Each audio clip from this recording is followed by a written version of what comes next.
Bonjour, je m'appelle Sidi Ndao, je suis professeur à l'université du Nebraska Lincoln dans le département des génies mécaniques et des matériaux. Je suis aussi fondateur de l'association Sénécole qui a pour but de promouvoir l'éducation scientifique pour le développement de l'Afrique. C'est la deuxième édition de Pan African Robotics Competition. L'année passée, on l'avait fait. Le thème de l'année passée, c'est Powering Agriculture. Cette année, le thème, c'est Made in Africa.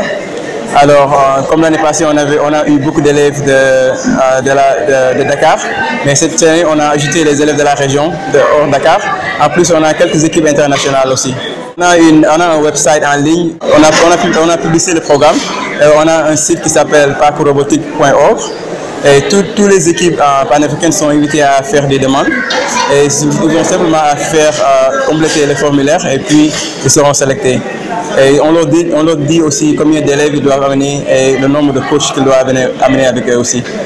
Il n'y a pas beaucoup de critères de sélection. En fait, si les élèves, les écoles sont intéressées à participer, ils doivent simplement postuler leur demande, remplir le formulaire en ligne et ils seront sélectés. À Dakar, quand même, on a pu sélectionner des écoles qui avaient participé au programme de l'année passée et on a aussi décidé d'amener d'autres écoles qui n'avaient pas participé. Et on essaie en même temps de diversifier les écoles, d'avoir des écoles privées et publiques, en même temps des écoles de la banlieue et des écoles de Dakar.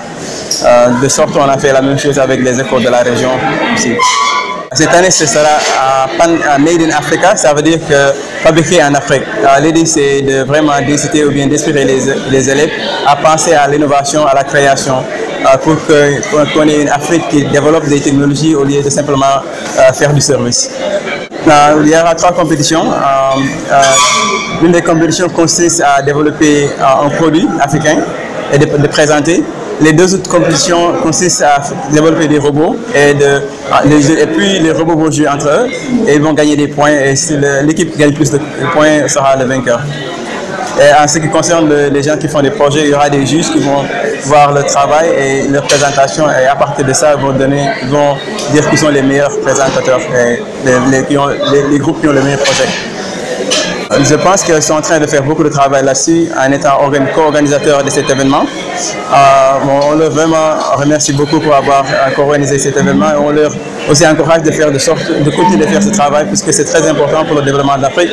Pour qu'on ait une Afrique qui va se développer et être en même taille que d'autres pays en Asie ou bien en Afrique, il faut qu'on ait un grand nombre de personnes qui sont très douées dans les matières scientifiques et d'ingénierie.